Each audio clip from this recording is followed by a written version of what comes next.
देवताओं के वहां से जाने के बाद कुंभकर्ण दुखी होकर चिंता करने लगा। ओह, आज मेरे मुंह से ऐसी बात क्यों निकल गई। मैं समझता हूँ ब्रह्मा जी के साथ आए हुए देवताओं ने उस वक्त मुझे मोह में डाल दिया था। इस प्रकार वो तीनों तेजस्वी भ्राता वर पाकर शलमेशमा एक वन में गए और वहां सुखपूर्वक रहने लगे।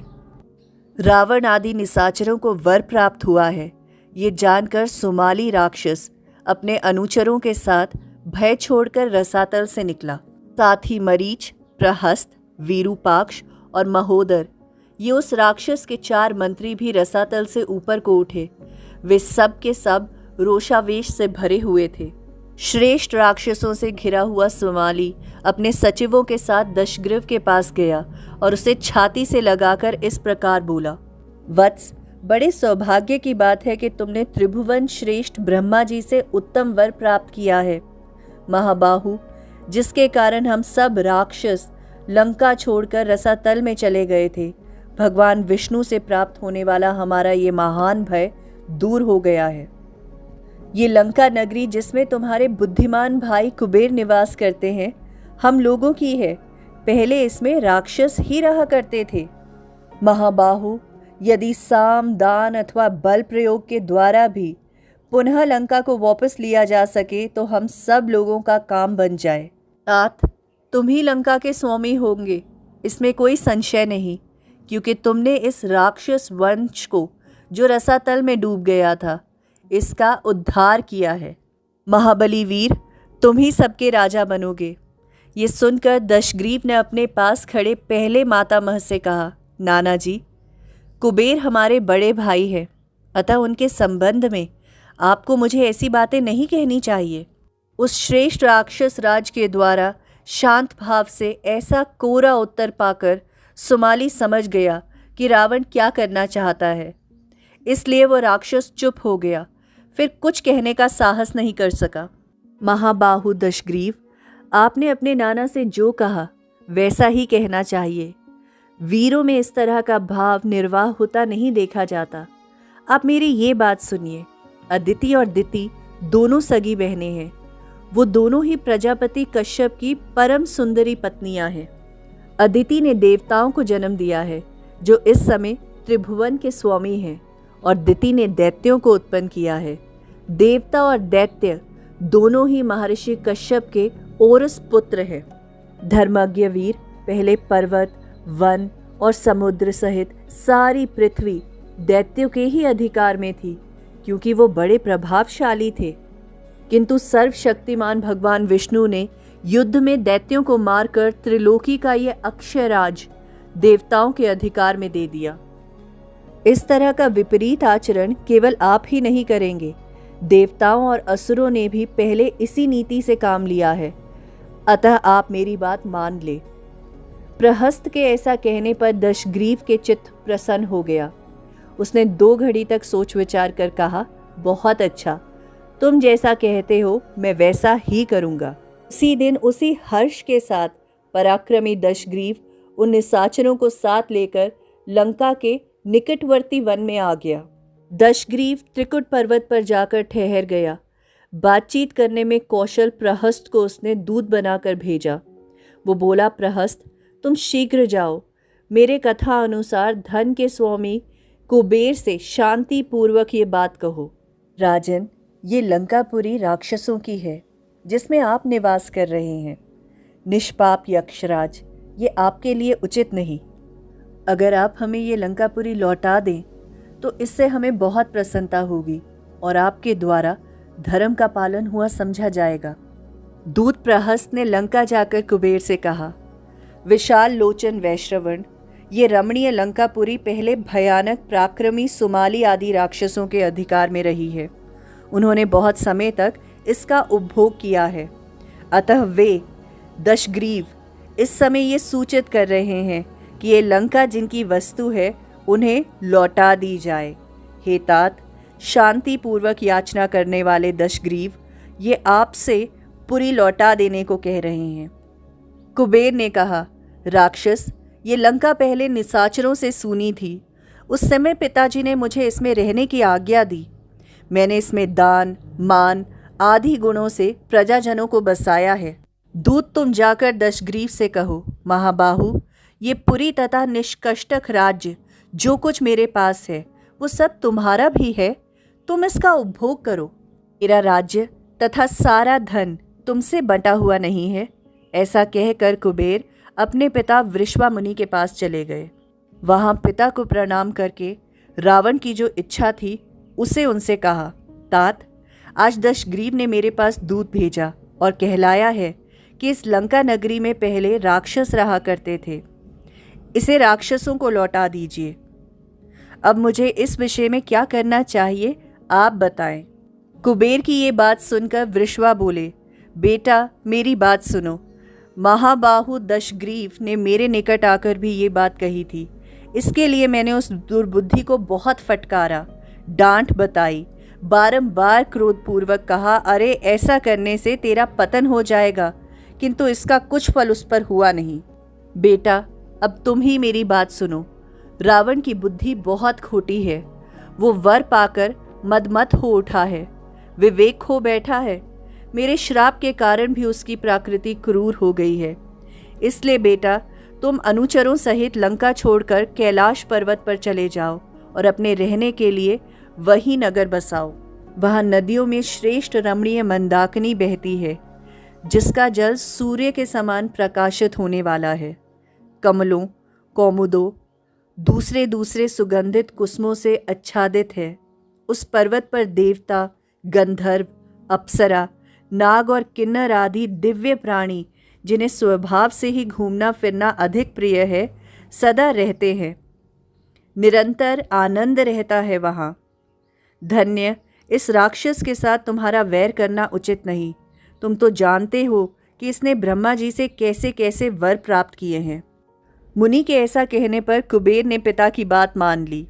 उनकी बात का मान रखते हुए स्त्री, पुत्र, मंत्री, वाहन तथा धन साथ लेकर वो लंका से कैलाश की तरफ चल पड़े। प्रहस प्रसन्न होकर मंत्री और भाइयों के साथ बैठे हुए महान दशग्रीव के पास जाकर बोला, लंका नगरी खाली हो गई, कुबेर उसे छोड़कर चले गए।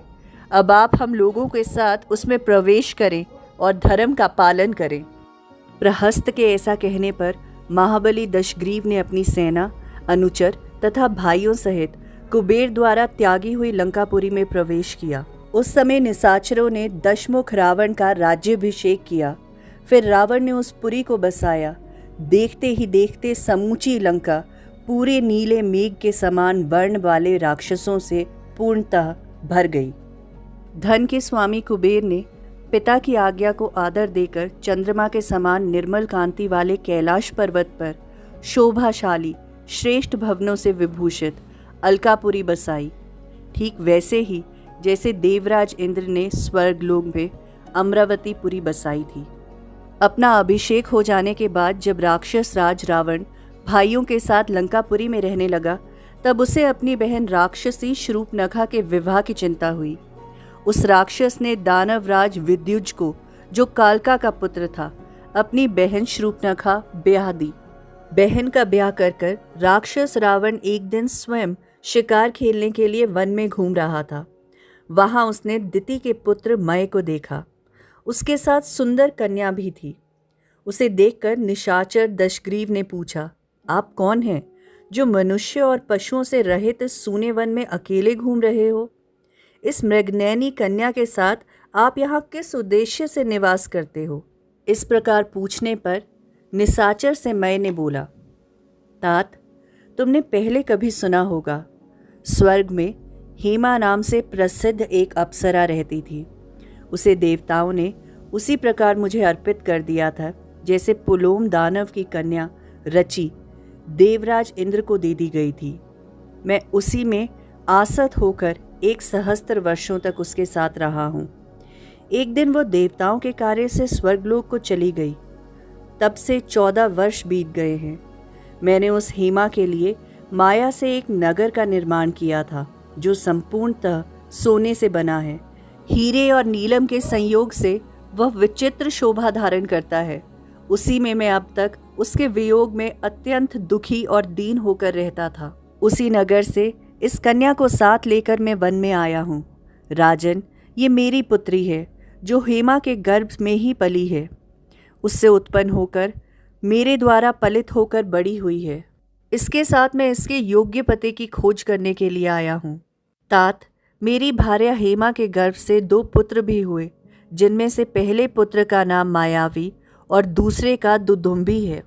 तात, तुमने मुझसे पूछा था, इसलिए मैंने इस तरह अपनी सारी बातें तुम्हें यथार्थ रूप से बता दी। अब मैं ये जानना चाहता हूँ कि तुम कौन हो। राक्षस रावण विनीत भाव से बोला, मैं पुलसत्य के पुत्र वृषवा का बेटा हूँ। मेरा नाम दशग्रीव है। मैं जिन वृषवा मुनि से उत्पन्न हुआ हूँ वे ब्रह्मा जी की तीसरी पीढ़ी से पैदा हुए हैं। राक्षस राज के ऐसा कहने पर दानवमय महर्षि वृषवा के उस पुत्र का परिचय पाकर बहुत प्रसन्न हुआ। उसके साथ वहां पर उसने अपनी पुत्री के विवाह करने का निश्चय कर लिया। इसके बाद दैत्यराज मैं अपनी बेटी का हाथ रावण के हाथ में देकर हंसता हुआ बोला, राजन, ये मेरी पुत्री मंदोदरी है।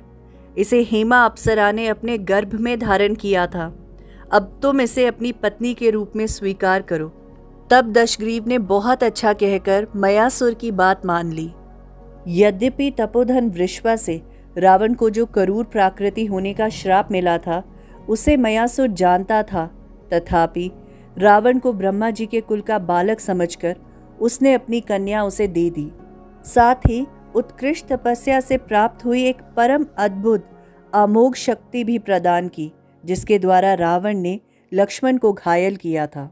इस प्रकार विवाह करके प्रभावशाली लंकेश्वर रावण लंकापुरी गया और अपने दोनों भाइयों के लिए भी 2 भार्याएं उनका विवाह करके ले आया। विरोचन कुमार बलि की दहोत्री को, जिसका नाम वज्र ज्वाला था, रावण ने कुंभकर्ण की पत्नी बनाया। गंधर्वराज महात्मा शैलूष की कन्या सरमा को, जो धर्म के तत्व को जानने वाली थी, विभीषण ने अपनी पत्नी के रूप में प्राप्त किया। सरमा मानसरोवर के तट पर उत्पन्न हुई थी।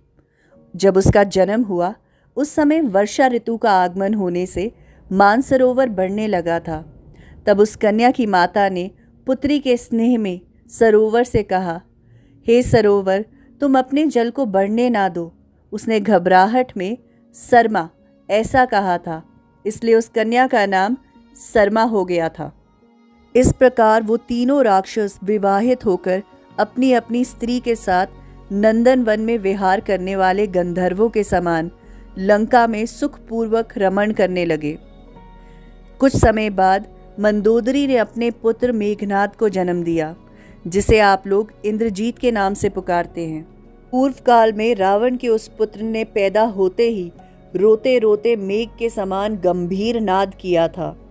उस मेघ तुल्य नाद से सारी लंका जड़वत स्तंभ रह गई थी, इसलिए पिता रावण ने स्वयं ही उसका नाम मेघनाद रखा था। कुछ काल बाद ब्रह्मा जी की भेजी हुई निंद्रा कुंभकर्ण के भीतर तीव्र वेग से प्रकट हो गई। अब कुंभकर्ण ने पास ही बैठे हुए अपने भाई रावण से कहा, राजन, मुझे नींद सता रही है, आप मेरे लिए शयन करने योग्य घर बनवा दें। ये सुनकर राक्षस राज ने विश्वकर्मा के समान सुयोग्य शिल्पियों को घर बनाने की इजाजत दे दी। उन शिल्पियों ने 2 योजन लंबा और 1 योजन चौड़ा चिकना घर बनाया, जो देखने ही योग्य था। उसमें किसी प्रकार की बाधा का अनुभव नहीं था। उसमें स्फटिक और सोने के खंभे लगे थे, जो उस भवन की शोभा को बढ़ा रहे थे। महाबली कुंभकर्ण उस घर में जाकर निंद्रा के वशीभूत हो कई हजारों वर्ष तक सोता रहा। वो उठ ही नहीं पाता था। जब कुंभकर्ण निंद्रा से अभिभूत होकर सो गया, तब दशमुख रावण क्रोधवश देवताओं, ऋषियों, यक्षों और गंधर्वों के समूहों को मारने तथा पीड़ा देने लगा। देवताओं के नंदनवन आदि में जो विचरण उद्योग थे, उनमें जाकर दशानन कुपित हो उन सबको उजाड़ देता था। रावण नदी में हाथी की भांति क्रीड़ा करता हुआ उन धाराओं को छिन्न भिन्न कर देता था, वृक्षों को उखाड़ फेंकता था, पर्वतों को तोड़ फोड़ डालता था। रावण के इस निरंकुश बर्ताव का समाचार पाकर धन के स्वामी कुबेर ने उत्तम भ्रातृ प्रेम का परिचय देने के लिए लंका में एक दूत भेजा। उनका उद्देश्य था रावण को किसी भी तरह उसकी हित की बात बता पाएं। कुबेर का भेजा हुआ दूत लंकापुरी में जाकर पहले विभीषण से मिला। विभीषण ने धर्म के अनुसार उसका सत्कार किया और लंका में आने का कारण पूछा। फिर बंधु बांधवों का कुशल समाचार पूछकर विभीषण ने उस दूत को ले जाकर राजसभा में बैठे हुए रावण से मिलाया। राजा रावण सभा में बैठा था। उसे देखकर दूत ने महाराज की जय हो कहा और फिर कुछ देर चुप खड़ा हो गया। दूत ने कहा, वीर महाराज, आपके भाई कुबेर ने आपके पास जो संदेशा भेजा है वो माता पिता दोनों के कुल तथा सदाचार के अनुरूप है। उन्होंने कहा है, दशग्रीव, तुमने अब तक जो कृत्य किया है इतना ही बहुत है। अब तो तुम्हें भली भांति सदाचार और संग्रह करना चाहिए। यदि हो सके तो धर्म के मार्ग पर स्थित हो जाओ, यही तुम्हारे लिए अच्छा होगा। दूत ने आगे कहा, तुमने नंदन वन उजाड़ दिया, ये मैंने अपनी आंखों से देखा। तुम्हारे द्वारा बहुत से ऋषियों का वध हुआ है, ये भी मेरे सुनने में आया है। राजन, तुमने बहुत बार मेरा भी तिरस्कार किया है। मैंने सुना है तुम्हारे विरुद्ध देवताओं का उद्योग आरंभ हो गया है। मेरे प्रति तुम्हारा तिरस्कार अगर बाल अपराध भी कर दे तो अपने बंधु बांधवों की तो रक्षा ही करनी चाहिए। दूत ने आगे कबीर का संदेशा दिया। मैं धर्म का अनुष्ठान करने के लिए हिमालय के शिखर पर गया था। वहाँ मुझे उमा सहित महादेव जी के दर्शन हुए। उस समय मैंने केवल ये जानने के लिए कि देखूं ये कौन है, देवी पर अपनी बाईं दृष्टि डाली थी। देवी के दिव्य प्रभाव से उस समय मेरी बाईं आंख जल गई और दूसरी भी धूल से भरी हुई पिंगल के वर्ण हो गई। फिर मैंने पर्वत के दूसरे तट पर जाकर 800 वर्ष तक मौन भाव से उस महान व्रत को धारण किया। उस नियम के समाप्त होने पर भगवान महेश्वर देव ने मुझे दर्शन दिए और प्रसन्न मन से कहा, उत्तम व्रत का पालन करने वाले धर्मज्ञ धर्मेश्वर, मैं तुम्हारी इस तपस्या से बहुत संतुष्ट हूँ। एक तो मैंने इस व्रत का आचरण किया है और दूसरा तुमने। उन्होंने कुबेर को बताया कि तीसरा ऐसा कोई पुरुष नहीं जो ऐसे कठोर व्रत का पालन कर सके। अत्यंत दुष्कर व्रत को पूर्व काल में उन्होंने ही प्रकट किया था। धनेश्वर कुबेर, अब तो मेरे साथ मित्रता का संबंध स्थापित करो। ये संबंध तुम्हें पसंद आना चाहिए। तुमने अपने तप से मुझे जीत लिया है, अब मेरे मित्र बनकर रहो। देवी पार्वती के रूप पर दृष्टिपात करने से, देवी के प्रभाव से जो तुम्हारा बायां नेत्र जल गया है और दूसरा नेत्र भी पिंगल वर्ण का हो गया है, इससे तुम्हारा नाम एकाक्ष पिंगली हो जाएगा। इस प्रकार भगवान शंकर के साथ मेरी मित्रता हुई। मैं अब लौटा हूँ। तुम अपने कुल में कलंक लगाने से दूर हो जाओ, क्योंकि ऋषि समुदाय सहित देवता तुम्हारे वध का उपाय सोच रहे हैं। दूत के मुंह से ऐसी बात सुनकर रावण के नेत्र क्रोध से लाल हो गए। वो हाथ मलता हुआ, दांत पीसता हुआ बोला, दूत, तू जो कह रहा है उसको मैंने समझ लिया है। अब तो ना तू जीवित रह सकता है और ना वो भाई जिसने तुझे यहाँ भेजा है। कुबेर ने जो संदेश दिया है वो मेरे लिए हितकर नहीं है। वो मूर्ख मुझे महादेव जी से अपनी मित्रता की कथा सुना रहा है। दूत, तूने जो यहाँ बात कही है ये मेरे लिए सहन करने योग्य नहीं है। कुबेर मेरे बड़े भाई है, अतः उनका वध करना उचित नहीं है। ऐसा समझकर मैंने आज तक उन्हें क्षमा किया है, किंतु इस समय उनकी ये बात सुनकर मैंने निश्चय कर लिया है कि अपनी बाहुबल के भरोसे मैं तीनों लोकों को जीतूंगा। इसी मुहूर्त में मैं एक ही अपराध से उन चारों लोकपालों को यमलोक पहुंचाऊंगा। ऐसा कहकर लंकेश रावण ने तलवार से उस दूत के 2 टुकड़े कर डाले और राक्षसों को उसे खाने के लिए दे दिया। इसके बाद रावण तीनों लोकों पे विजय पाने के लिए रथ पर चढ़ा और उस स्थान पर गया जहां कुबेर रहते थे। तदंतर बल के अभिमान से सदा उन्मत्त रहने वाले रावण प्रहस्त, मरीच, शुक, सारण तथा सदा ही युद्ध की अभिलाषा रखने वाले वीर ध्रुमाक्ष इन 6 मंत्रियों के साथ लंका से चला उस समय ऐसा जान पड़ता था मानो अपने क्रोध से सारे लोगों को भस्म कर डालेगा। बहुत से नगरों, नदियों, पर्वतों, वनों और उपवनों को लांघकर वो 2 ही घड़ी में कैलाश पर्वत जा पहुंचा। यक्षों ने जब ये सुना कि दुरात्मा राक्षस रावण युद्ध के लिए उत्साहित होकर अपने मंत्रियों के साथ कैलाश पर्वत पर आ गया है, तब वो उस राक्षस के सामने खड़े ना हो सके। ये राजा का भाई है, ऐसा जानकर यक्ष लोग उस स्थान पर गए जहाँ कुबेर थे। वहाँ जाकर उन्होंने भाई का सारा अभिप्राय सुनाया। तब कुबेर ने युद्ध के लिए यक्षों को आज्ञा दी। फिर तो यक्ष बड़े हर्ष से भरकर युद्ध के लिए चल दिए। उस समय राक्षस राज की सेनाएं समुद्र के समान क्षुंभ हो उठी। उनके वेग से पर्वत मानो हिलता सा जान पड़ता था। अपनी सेना की ऐसी दुर्दशा देख रावण बार बार हर्षवर्धक सिंहनाद करके रोषपूर्वक यक्षों की ओर दौड़ा। रावण के जो सचिव थे वो बड़े भयंकर पराक्रमी थे। उनमें से एक एक सचिव हजार हजार यक्षों से युद्ध करने लगा। उस समय यक्ष जल की धारा गिरने वाले मेघों के समान गदाओं, मुसलों, तलवारों, शक्तियों और तोमरों की वर्षा करने लगे। उनकी चोट सहता हुआ दशग्रीव शत्रु की सेना में घुस गया। वहां उस पर इतनी मार पड़ने लगी कि उसे दम मारने की फुर्सत नहीं मिली। यक्षों ने उसका वेग ही रोक दिया। यक्षों के शस्त्रों से आहत होने पर भी उसने अपने मन में दुख नहीं माना। उस महाकाय निशाचर ने काल दंड समान भयंकर गदा उठाकर यक्षों की सेना में प्रवेश किया और उन्हें यमलोक पहुंचाना आरंभ किया। अग्नि के समान रावण ने यक्षों की सेना को जलाना आरंभ कर दिया। जैसे हवा बादलों को उड़ा देती है, उसी तरह महोदर और शुक आदि महामंत्रियों ने यक्षों का संहार कर डाला। अब वो थोड़ी ही संख्या में बचे थे। मर कर यक्ष स्वर्ग जाते थे। जूझते और दौड़ते हुए यक्षों की तथा आकाश में खड़े होकर युद्ध देखने वाले ऋषि समूह की संख्या इतनी बढ़ गई थी कि आकाश में उन सबके लिए खड़े होने की जगह नहीं रही थी। कुबेर ने यक्षों को भागते देख दूसरे महाबली यक्ष राजाओं को युद्ध के लिए भेजा। इस बीच में कुबेर का भेजा हुआ संयोद कंटक नामक यक्ष वहां आ पहुंचा। उसके साथ बहुत सी सेना और सवारियां थी। उसने आते ही भगवान विष्णु की भांति चक्र से रणभूमि में मरीच पर प्रहार किया।